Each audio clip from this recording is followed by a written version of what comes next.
Boa noite, irmãos. Já poderíamos ir embora tranquilos, amém? Que realmente sejamos cheios da glória de Deus, não apenas para ser cheio da glória de Deus, mas para causar uma transformação, uma mudança aonde nós formos e onde nós estivermos.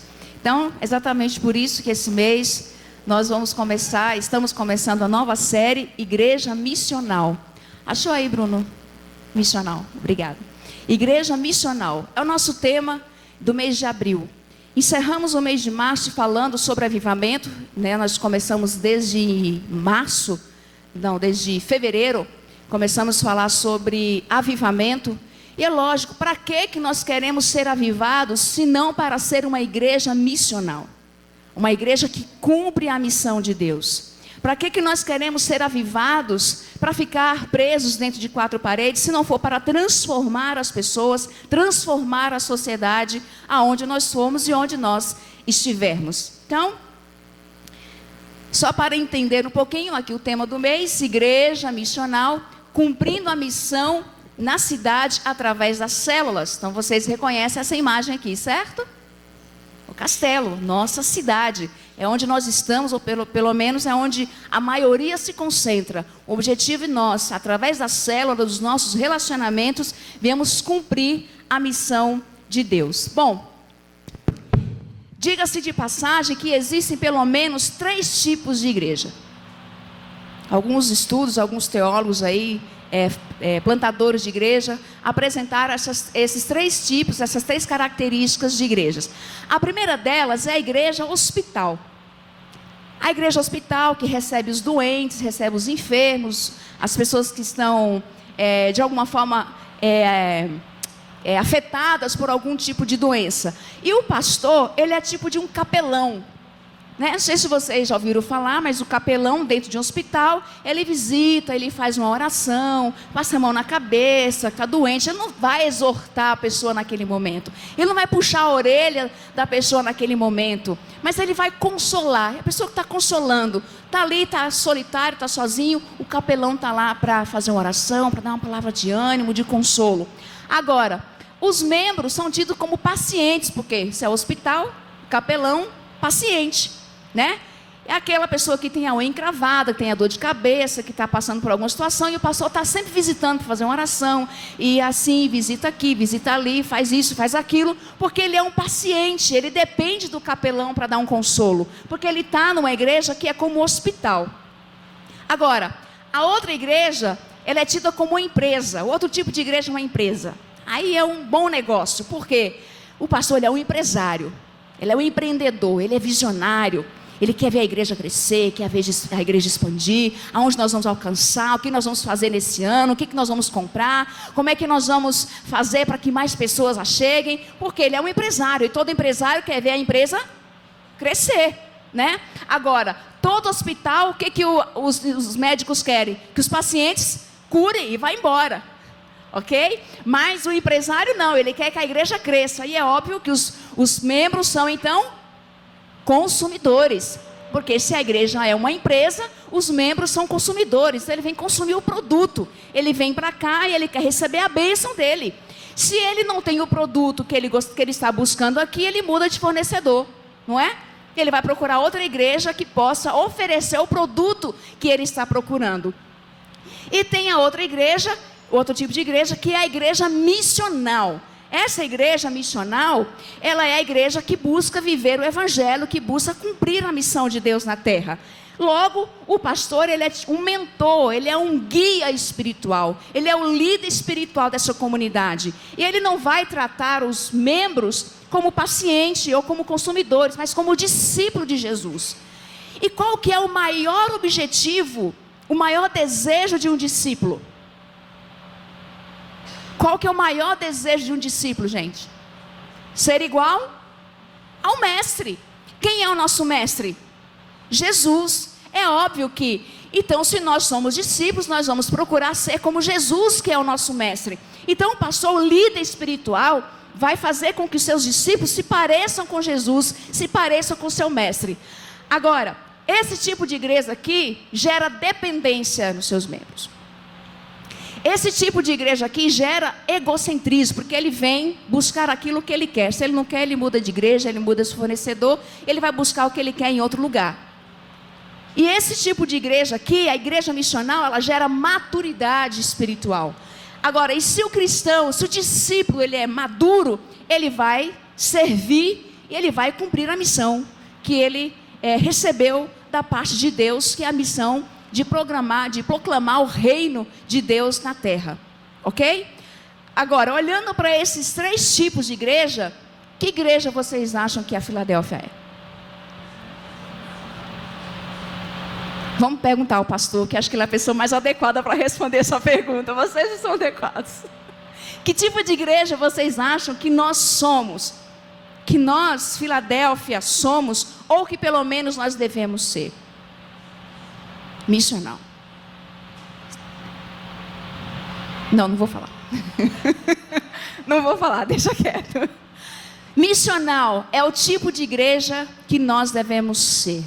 Por isso que nós temos falado tanto de que não é crente, não é evangélico, não é discípulo. Nós seguimos a Jesus, nós não seguimos religião, nós não seguimos igreja, nós seguimos a Jesus Cristo, que é o nosso mestre, e buscamos sempre promover a maturidade espiritual da comunidade, ok?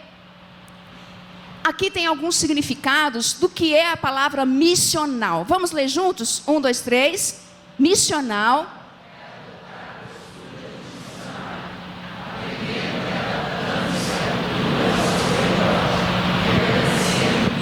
Isso aqui é muito importante. Por quê?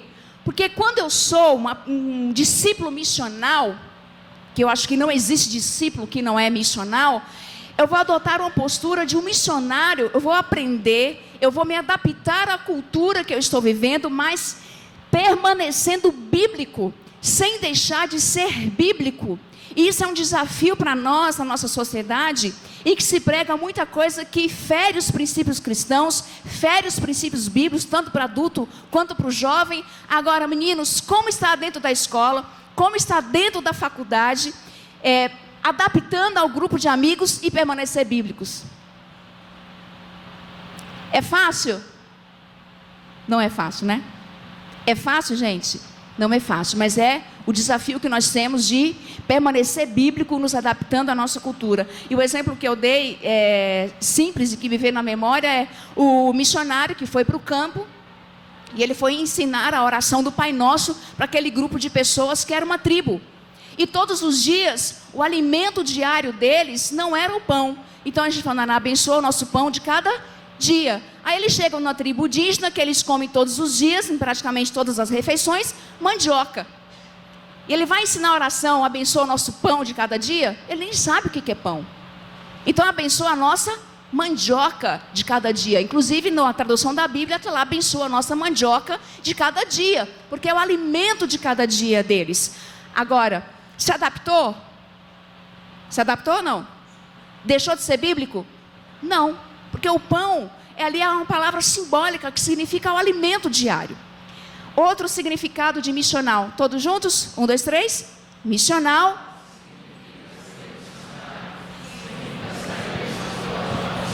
Pronto, você não precisa sair da sua casa, da sua rua, do seu bairro, da sua cidade, para ser missional. Você pode ser um missional lá aonde você é. Porque se você não conseguir ser um crente missional lá onde você está, no seu bairro, na sua rua, você não vai conseguir ser um missional aonde você for. 1, 2, 3. A igreja.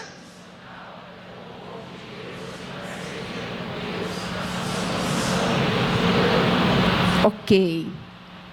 Missional é o povo de Deus em parceria com Deus. De quem é a missão de resgatar, de redimir o mundo? Hã? É de Deus ou é da igreja? De Deus. A missão é de Deus. E nós entramos em parceria. A missão de resgatar o mundo é de Deus. E nós entramos em parceria com Deus para que essa missão ela seja cumprida. Deus conta comigo, Ele conta com você. Amém? Por isso que nós vamos falar nós precisamos dizer: Senhor, eis-me aqui. Por que nós precisamos dizer eis-me aqui? Porque a missão é dele e ele convoca trabalhadores. E nós dizemos: Senhor, eis-me aqui, conta comigo para essa missão. Mas a missão, ela é de Deus, a missão não é da igreja, primordialmente. A missão, ela se torna da igreja a partir do momento que nós entramos em parceria com a missão, na missão de Deus. Por último, 1, 2, 3.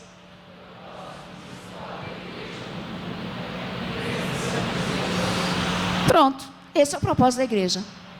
O propósito da igreja é cumprir a missão de Deus. Se ela não cumpre a missão de Deus, ela não é igreja, ok? Então, o nosso tema: igreja missional. A igreja que cumpre a missão de Deus. Igreja que não cumpre a missão de Deus, ela é qualquer outra coisa, menos igreja. Que a igreja é aquele grupo de pessoas que cumpre a missão de Deus. Se ela não cumpre, ela pode ser qualquer outra coisa. Uma casa de show, grupo de eventos, grupo de amigos que se reúnem, qualquer outra coisa. Mas ela não é igreja. E para isso nós iremos ler o texto. Vamos ler apenas o texto de Lucas, aqui. Vamos ler juntos de novo. Hoje eu falei o dia inteiro com a voz, mas já está cansado. 1, 2, 3. Depois disso...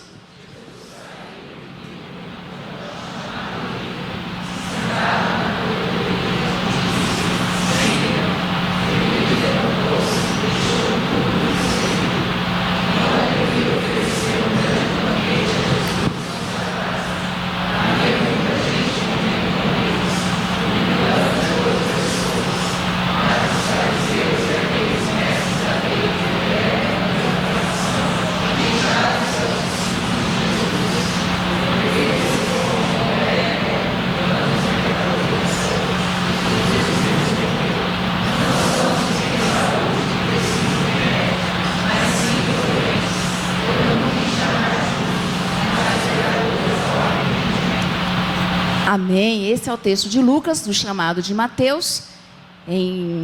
Tem também o texto em Marcos e em Mateus. Vamos ler juntos mais uma vez essa afirmação? Quem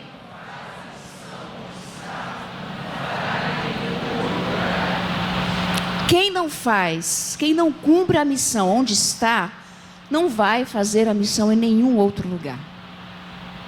Por isso que quando a pessoa fala assim: eu tenho um chamado missionário, eu tenho uma vocação missionária para um outro campo, para um outro país, nós como igreja devemos observar: ela está cumprindo a missão onde ela está, no trabalho, na escola, na sua vizinhança, na rua, nos seus relacionamentos, no seu grupo de amizade, para ver que se ela está ganhando pessoas, se ela está cumprindo a missão aqui, ela vai cumprir em qualquer outro lugar. Amém? Então, quem não faz a missão onde está, não fará em nenhum outro lugar. E como é que nós vamos cumprir a missão?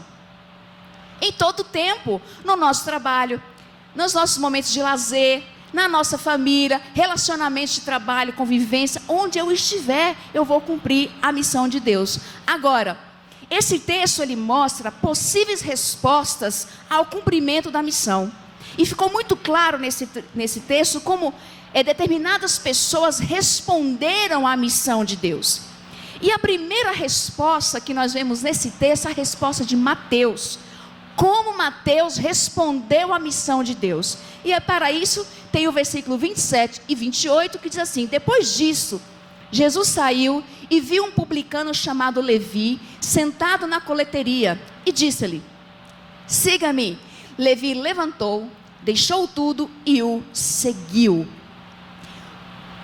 A primeira atitude de Mateus que mostra uma resposta ao chamado de Deus, à missão de Deus, é esse verbo aqui, ó, ele levantou-se. Que quando nós lemos no Novo Testamento, esse verbo está sempre associado a uma postura de alguém que quer mudança. Quando a pessoa ela se levanta, isso mostra que ela quer uma mudança, que ela quer mudar de vida, que ela quer mudar de atitude. E é muito interessante que quando Jesus ele está em convívio com as pessoas, ele manda as pessoas se levantarem, levanta e anda. Vai, a tua fé te salvou. É um movimento que mostra mudança. E o outro verbo é o deixou tudo. Esse verbo deixou tudo, essa expressão, aparece só em Lucas, não aparece nem em Mateus e nem em Marcos. Deixou tudo. Mateus, sentado na coleteria, parece que ele está na sua casa, e em frente à casa ele monta uma tenda, porque ele era cobrador de impostos, e ali ele fica na sua tenda colhendo os impostos das pessoas que vinham pagar para ele, e assim ele repassar esses impostos para o governo romano. E a Bíblia fala que Mateus, ele levantou, postura de quem quer mudança, deixou tudo. Tudo que ele tinha. Mateus, primeiramente, ele abandonou as práticas erradas. Por quê? Eu acho que eu coloquei aqui. Porque Mateus, ele era um publicano. O que era um publicano, então? O publicano era um judeu, cobrador de impostos. Ele cobrava os impostos para o governo romano. Ele era pessoa rica. O publicano eram ricos. No entanto, eles eram desonestos. Eles eram violentos, porque eles pressionavam, agia de violência com as pessoas para que elas pagassem os impostos. Davam relatórios falsos, porque eles praticavam suborno. Então eles cobravam 100 e pagavam 50, e 50 ficava para ele. Okay? Então eles tinham esse comportamento, e era um público odiado pelos judeus. Os judeus odiavam os publicanos, não sentavam com eles, principalmente os fariseus. Não gostava desse povo. Não sentava, não comia, não falava, não cumprimentava, não se relacionava com nenhum deles. Eles eram deixados de lado. Diga-se de passagem que eles eram comparados como as prostitutas, que também era um público muito desprezado na época. E os publicanos eram tão desprezados como essas mulheres. E Mateus, ele deixou tudo. Ele abandonou a desonestidade, a violência, os relatórios. Ele deixou a sua profissão. Mateus deixou a sua profissão. E aqui ele corre riscos. Por que ele corre riscos? Porque se ser discípulo de Jesus não tivesse dado certo, Mateus não tinha mais o que fazer da vida. Os outros discípulos que eram pescadores, Pedro, João, Tiago, se seguir a Jesus não desse certo, eles poderiam voltar a pescar. Como Pedro, depois da morte de Jesus, ele convidou os amigos, os outros discípulos, a pescar. Vamos pescar. Ele poderia voltar a ser um pescador. Mas Mateus, ele não tinha mais o que fazer. Ninguém ia aceitar ele como cobrador de impostos. Ele ia ser considerado como traidor. Ele deixou a profissão. Ele deixou tudo que ele fazia. Provavelmente ele sofreu alguns preconceitos de amigos. Talvez até da família. Mas ele deixou tudo, abandonou as práticas erradas. E o que ele fez? Ele seguiu a Jesus. Parece que havia em Mateus o interesse de seguir a Jesus. Parece que Mateus já conhecia Jesus, já tinha presenciado alguns milagres, alguns ensinos de Jesus, porque ele não hesitou quando Jesus chamou. Mas Mateus não era ninguém para ser um discípulo. Por quê, gente? Porque naquela época, para a pessoa ser um discípulo, ele tinha que ser convidado pelo mestre. O mestre tinha que olhar e falar assim: vem e me segue. Se a pessoa não recebesse esse convite, ele não poderia ser o discípulo. Então Jesus parece que conhecia Mateus. E Mateus também já conhecia Jesus e já tinha o interesse de segui-lo. Mas ele não poderia fazer isso sem Jesus convidá-lo para ser o seu seguidor, sem Jesus convidá-lo para ser o seu discípulo. E Mateus era um homem desprezado da sociedade. Mateus era um homem odiado pelo seu próprio povo. Mateus era um homem deixado à margem. Ninguém queria se relacionar com ele, se não fossem seus amigos também, publicanos. E não para por aí. Ele levantou, ele deixou tudo, ele seguiu a Jesus. E em seguida, ele ofereceu um grande banquete em sua casa. Versículo 29 fala que Mateus ofereceu a Jesus um grande banquete. Por Mateus ser uma pessoa rica, provavelmente ele dava muitas festas em sua casa. Mas essa festa, agora, não é uma festa apenas para beber e comer, encher a barriga, conversar com os amigos. Essa festa, ela tem um propósito. A festa missional. A festa que Mateus dá em sua casa tem um propósito espiritual.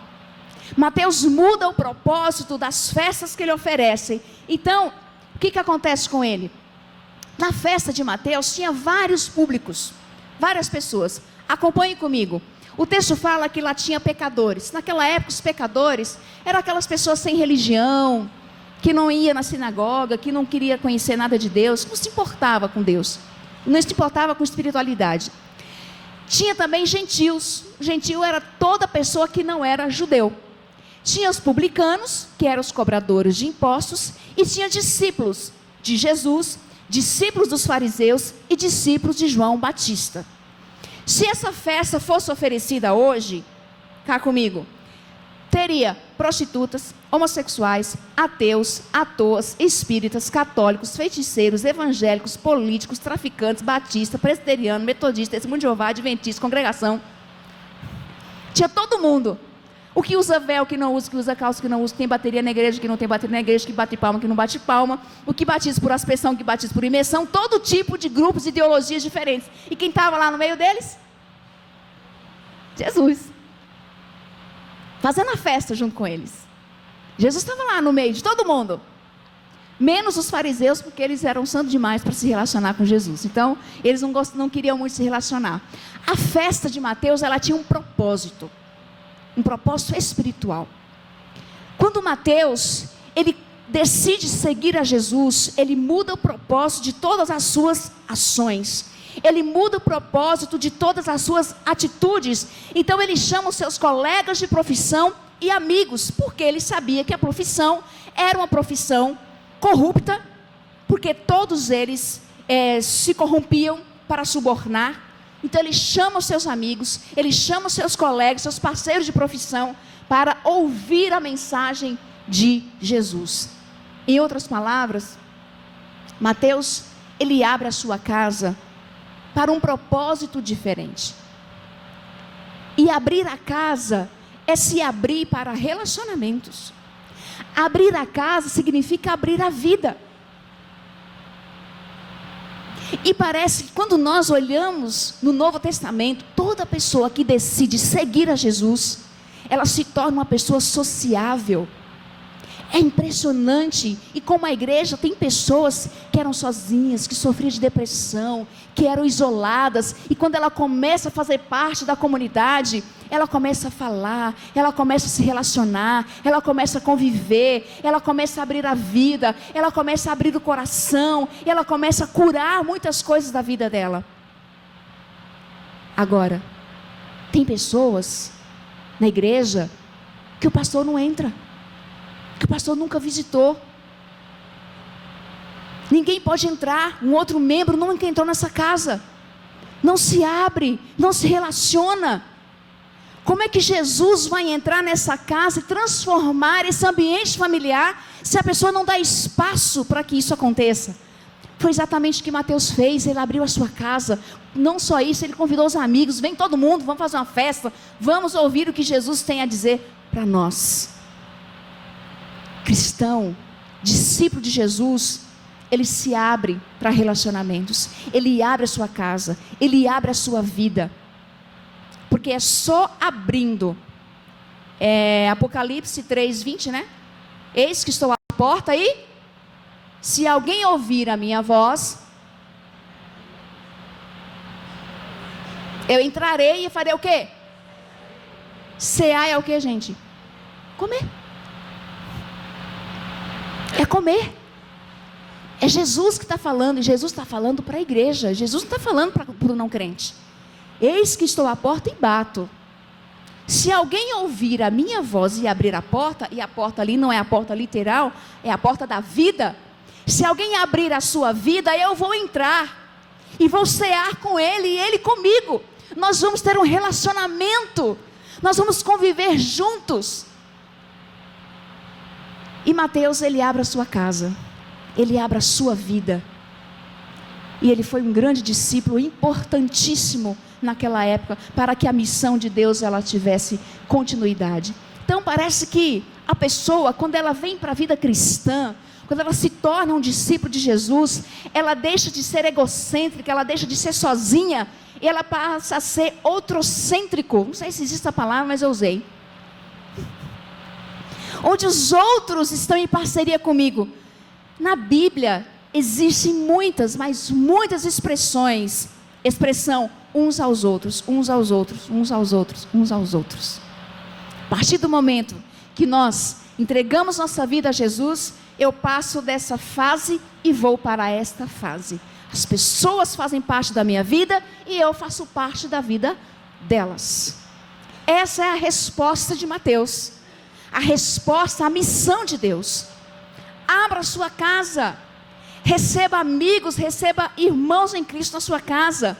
Deixa a célula orar e abençoar a sua casa, a sua família, seus filhos, seu marido, sua esposa. Isso é bênção. Amém?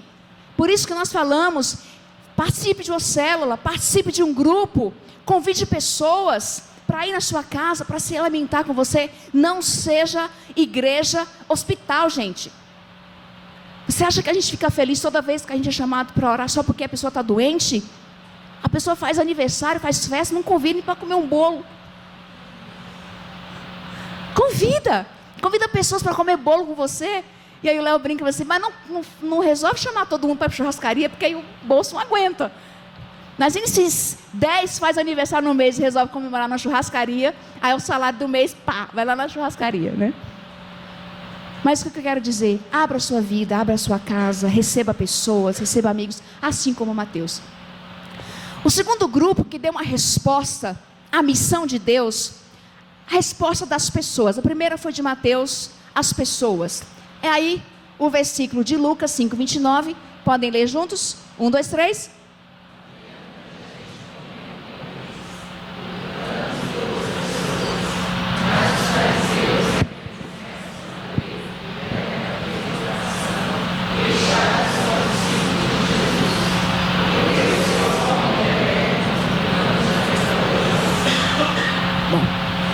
Esse ponto da mensagem é o ponto mais difícil. Por quê?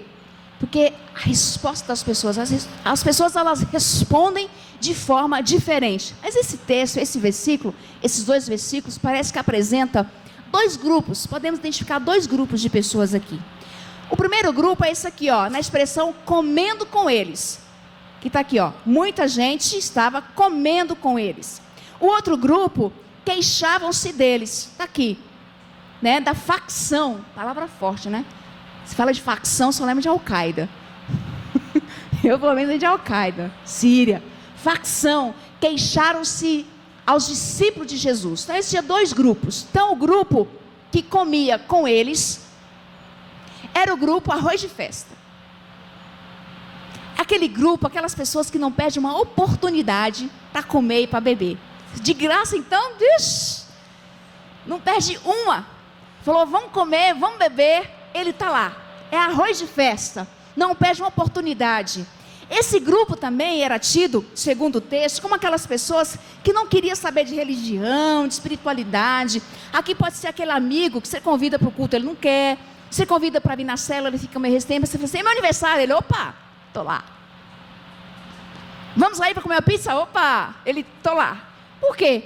São respostas que as pessoas dão, são respostas apenas. E aí são pessoas também, essas pessoas, esse grupo aqui, que estava na festa de Mateus, que Jesus estava lá, hoje seria o tipo de pessoa que membro de igreja não deve se juntar. Seria aquele tipo de gente, de pessoa, que você olha assim, Yara, com aquela pessoa, não acredito. E aí tem aquele ditado, né? Qual que é o ditado? Diga-me. Não é à toa que a fama de Jesus era de beberrão. Porque ele tinha amizade com essas pessoas. Os fariseus deram esse nome para Jesus, chamou ele de beberrão, a gente vai ver mais para frente.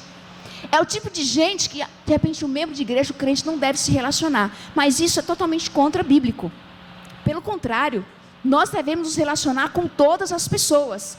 Esse grupo aqui, ó, comendo com eles, arroz de festa, tá lá, tá se divertindo, tá conversando, tá bebendo, tá comendo. E tinha aquele grupo também que queixava dele, que é aquele grupo que não é convidado para a festa, mas ele fica sabendo da festa, ele critica a festa, critica as pessoas que vão na festa, e ele depois fica postando em direto no Facebook por causa da festa. Eu te pergunto, quem é que convida uma pessoa dessa para ir na sua festa? É lógico que não convida. E é muito engraçado que assim, às vezes eu demoro um pouquinho para ver Facebook, mas às vezes eu olho, tem gente lavando roupa suja no Facebook, né? Vocês que acham que está me colocando por baixo e começa a colocar um monte de coisa no Facebook.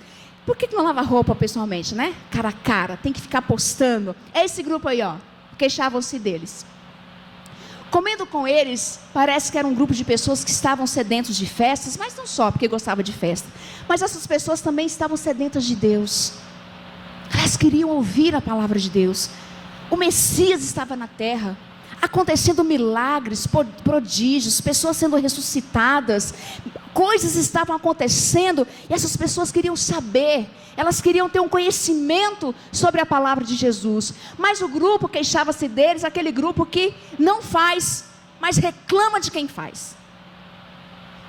E esse grupinho aqui, eu vou te contar, viu? Um grupinho difícil, é desafiante, porque ele fala para a igreja que os crentes precisam orar, mas ele não ora. A gente precisa jejuar, mas ele não jejua. Ele sempre fala no coletivo. Ele nunca fala no plural. Eu preciso orar. Eu preciso jejuar. Eu preciso evangelizar. Esse grupo fala, a gente precisa evangelizar, mas ele não evangeliza. Ele reclama do líder, ele reclama do pastor, mas ele mesmo não é submisso. Ele não se submete à sua liderança. Aí tem o grupo que faz a festa, e isso, né? Faz a festa, ornamenta aqui o espaço de bandeirola, porque afinal de contas é junho, é julho, festa caipira, e faz aquele e motiva os outros a chame amigos, porque aqui vai ter uma palavra evangelística para fazer pessoas. Ele não vem, e ele critica as pessoas que vêm, se reúnem, que convidam amigos para ouvir a mensagem de Deus. Você pergunta, mas isso aconteceu? Aconteceu. Quem foi? Não sei, não quero saber quem foi que falou. Mas aconteceu. Gente, isso aqui é um prédio. E quando alguém faz isso, você não imagina como isso nos entristece, porque isso vai totalmente contra o ensino de Jesus. Nós estamos falando, valorize pessoas, você é templo do Espírito, você é santo, você é a casa de Deus. As pessoas estão valorizando o templo, o espaço físico. Aí a pessoa ela vai orar, ela diz, Senhor, obrigado, porque nós estamos reunidos na tua casa, no teu santo lugar. Aquilo, a minha alma treme, porque aqui não é a casa de Deus, aqui não é um santo lugar. Isso é Antigo Testamento. Novo Testamento, quem é a casa de Deus? Eu. Você é a casa de Deus. Quem é o templo do Espírito Santo de Deus? Você. Eu sou o templo do Espírito Santo de Deus. Agora, se tem pessoas que acham que determinadas coisas não podem acontecer aqui, nesse espaço, então isso não pode acontecer em qualquer outro lugar. Porque o que não pode acontecer aqui, não pode acontecer na sua casa. O que você não pode falar aqui, você não pode falar na sua casa. O que você não pode pensar aqui, você não pode pensar na sua casa. A maneira que você trata o seu filho na sua casa, você deve tratar aqui e vice-versa. Se você não pode fazer certas coisas com o seu filho, com o seu marido, com a sua esposa aqui, você não pode fazer na sua casa. Porque santo é você. Você que é a casa de Deus, você que é templo do Espírito Santo de Deus. Certa vez um pastor, ele foi pregar, aí antes da mensagem ele foi passar um vídeo. Ele foi passar um vídeo. 1 minuto. Aí eu não vou passar vídeo, vocês estão olhando para lá, mas não vou passar vídeo não. Ele foi passar um vídeo, de repente, pá, Globeleza no telão. Tá lá, sambando, né? Só de tapa-sexo, só uma tirinha tampando os seios, ela tá lá sambando. E aí tem gente, a esposa tentando tapar o olho do marido, e tentando tapar o olho do filho, que é isso? Como é que o pastor passa um vídeo desse no culto? Que negócio é esse? E a Globeleza tá lá, e dá a rodada e vira, né? Mostra a bunda, e a coisa tá, o samba tá acontecendo.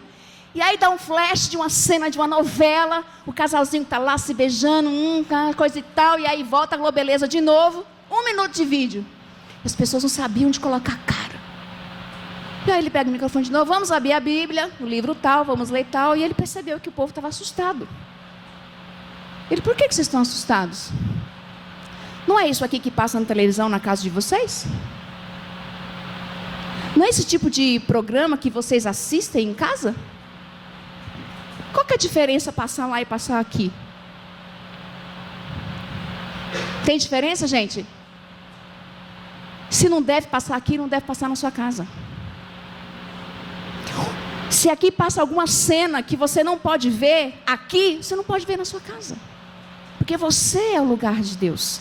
Você é templo do Espírito Santo de Deus. Amém? Você é santo. Amém?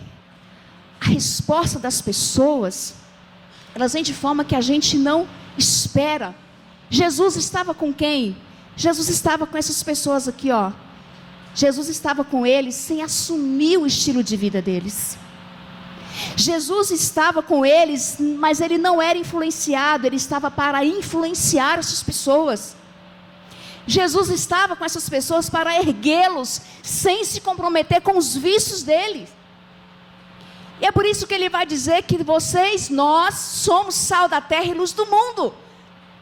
Como é que nós vamos salgar as pessoas, dar sabor à vida das pessoas, iluminar a vida das pessoas, se nós não nos relacionamos com ela?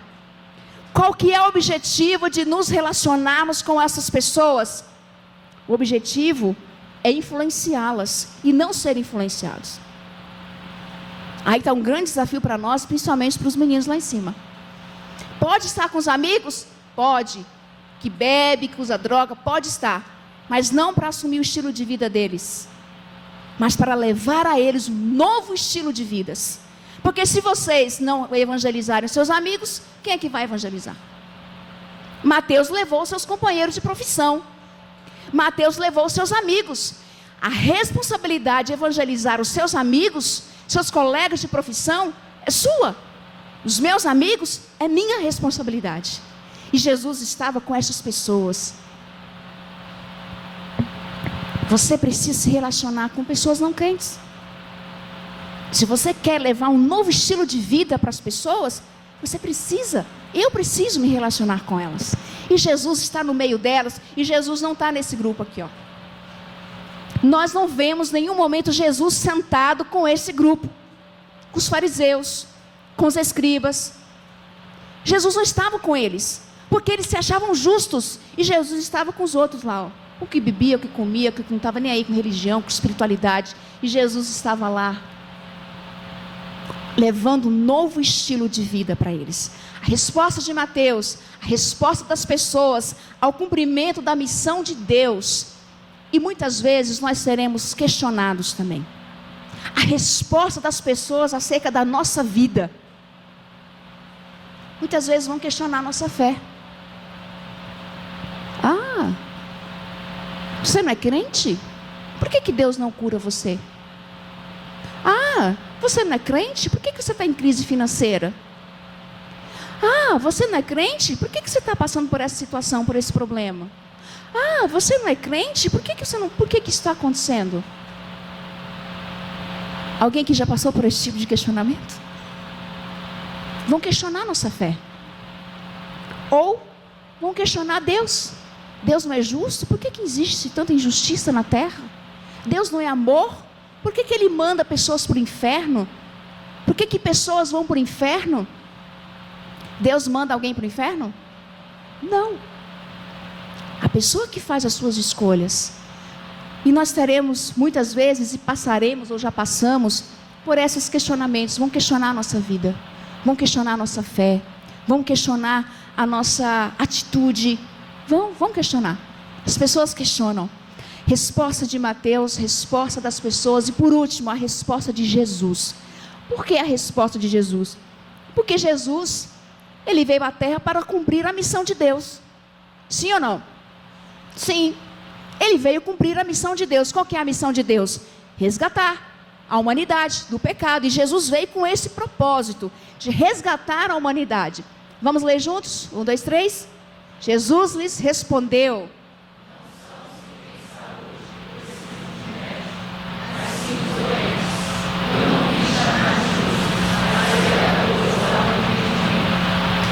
eu já disse, Jesus tinha fama de ser amigo de publicanos e pecadores. O que não era uma fama muito boa, porque Jesus sempre estava comendo à mesa com essas pessoas. E comer à mesa era sinal de amizade naquela época. Era sinal de amizade. Sentar para comer à mesa era sinal de amizade. Você estava convivendo e se relacionando com essas pessoas. E Jesus tinha essa fama. Pergunta o que Jesus fazia com o que eles pensavam. Jesus estava preocupado com isso, eu acho. A resposta de Jesus então é: doente precisa de saúde. A pessoa que não tem problema de saúde nenhum, ela vai no médico? Você fala, vai, para fazer um check-up. Vai. A minha mãe não vai, ela fala assim, eu não vou, porque quem procura acha, eu não estou afim de achar nada. A resposta da minha mãe é para fugir de médico, eu não estou afim de achar nada. Quem procura acha. A resposta de Jesus é: doente precisa de médico, de saúde. Não são os que têm saúde que precisam de médicos, mas sim os doentes. Essa é a resposta de Jesus. Ele veio para as pessoas que estavam doentes espiritualmente. E a outra resposta de Jesus é: pecador precisa de arrependimento. Por que Jesus dá essa resposta nesse momento? Porque os fariseus, eles pensavam, eles acreditavam que os publicanos não mereciam o arrependimento. Porque era uma classe tão rejeitada e tão pecadora que eles não mereciam o arrependimento. Eles não mereciam se arrepender de seus pecados. E aí a ideia que nos traz aqui Mateus, como seguidor de Jesus, Jesus convida Mateus justamente para mostrar que qualquer pessoa pode se arrepender e pode ser usada por Deus. Hoje, poderia ser aquela pessoa que, diante da sociedade, não teria valor nenhum, seria a pessoa mais difícil de ser alcançada. Aquele traficante, aquela pessoa que mata, que rouba, que abusa. Ele pode se converter a Jesus. Muitas vezes não podemos pensar, fez tudo isso, agora é santinho? Não. Ele fez tudo isso, ele não é santinho. Ele é um lavado, remido no sangue do Cordeiro. Era um pecador, é um pecador como eu e você. Nós que categorizamos o pecado. Achamos que aquele que mata, aquele que rouba, que se prostitui, faz isso, aquilo, é pior do que a pessoa que não faz esse tipo de coisa. Na nossa concepção, mas diante de Deus, é pecado. A pessoa, ela é íntegra, ela é justa, ela é honesta, é uma pessoa fiel à sua família, responsável no seu trabalho, mas se ela não tem Jesus, ela não vai para o céu. Não tem Jesus, porque a salvação é só por meio de Jesus. Precisa da salvação, assim como aquele que mata, que rouba, que abusa, que faz isso, que faz aquilo outro. E Jesus chamar Mateus é uma prova de que qualquer pessoa pode se arrepender. Qualquer pessoa pode ser usada por Deus para cumprir a missão de Deus na terra. E por último ele fala: eu não vim chamar justos. Eu não vim chamar justos. A pessoa que se acha justa, ela não precisa. Eu vim chamar pecadores ao arrependimento. É a resposta de Jesus. Romanos 3,10 fala que na terra não há um justo, nenhum sequer. E foi exatamente por isso, por essa razão, que Deus precisou enviar o seu Filho.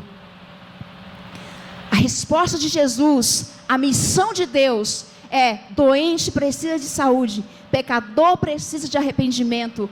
E eu vim chamar as pessoas que não são justas, aquelas que se acham nada. E aí às vezes nós ouvimos pessoas falando assim: eu não vou me converter agora não, eu não vou para a igreja agora não, eu preciso consertar a minha vida primeiro. Vocês já ouviram isso? Eu vou consertar a minha vida primeiro, eu preciso deixar algumas coisas. Mas o convite de Jesus é: venha como? Venha como estás. Venha como estás. Assim como você está, tudo que você faz, venha. Esse é o convite de Jesus: venha como você está. Não espere ficar santinho, porque você não vai ficar nunca. Tem um pensamento que fala assim, que a igreja é uma comunidade de pecadores. Aqui só tem pecador que buscam arrependimento, que se arrependeram e continuam buscando o arrependimento, porque nós reconhecemos que nós precisamos nos arrepender. Amém? E por isso nós estamos aqui. Não nos achamos justos. Então, gente, Jesus, ele tem o propósito da sua missão. Qual que é o propósito da missão de Jesus? Ver um pecador se arrepender. O propósito da missão de Jesus é salvação. O propósito da missão de Jesus é salvação. Jesus, ele curou o doente, mas o seu propósito era salvação. Jesus, ele alimentou a multidão, mas o seu propósito é salvação. Jesus, ele ressuscitou o morto, mas o seu propósito é salvação. Jesus, ele curou o enfermo, ele libertou o endemoniado, mas o seu propósito é salvação.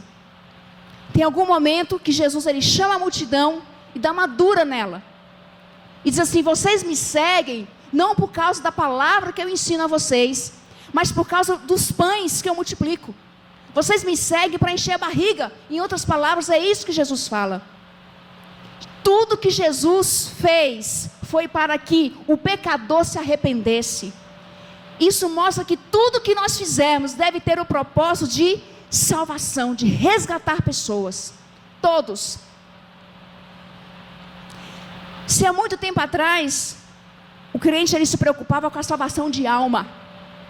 É só a alma que precisa se converter. Não se preocupava com as necessidades das pessoas. Aquele que estava com fome, que precisava de emprego, que precisava de roupa, que precisava de dinheiro. Vamos ganhar almas para Jesus. E aí depois veio o outro extremo. Não, nós vamos matar a fome dessa pessoa, vamos dar coisa para essa pessoa. Se ela se converter, bom. Se não converteu, ok. Tudo bem, porque não é o nosso dever converter as pessoas. É o Espírito Santo que faz isso.